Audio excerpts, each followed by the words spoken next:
মা আমি তারাপীঠ রামপুরহাট থেকে আসছি। আমি মা আমার পেটে স্টোন ছিল 13 mm, তো স্টোনটা আমি কিডনিতে স্টোন ছিল, তো স্টোনটা আমি দেখাতে গিয়েছিলাম ব্যাঙ্গালোরে, তো বলেছিল অপারেশন করতে হবে।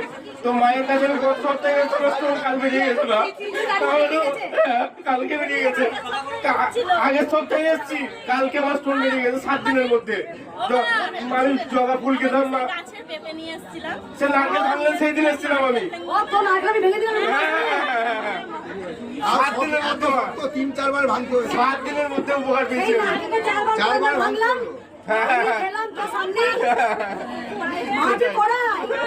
কেন ভাঙলাম? আর তো নারকেল ভাঙি না, তোর নারকেল কেন ভেঙে দিলাম? পাগল করে দেয়, এক সপ্তাহের মধ্যে যেখানে বলেছিল অপারেশন করতে হবে সেখানে স্টোন বেরিয়ে গেল। 13 mm সাইজ স্টোন, স্টোন বলেছিল বেশি দিন 7 দিনের বেশি থাকলে বলেছিল কিডনি নষ্ট হয়ে যাবে, তাই বলেছিল। আমি মায়ের কাছে আমি মায়ের মন্দিরের জন্য কিছু দিতে চাই মা। তোরা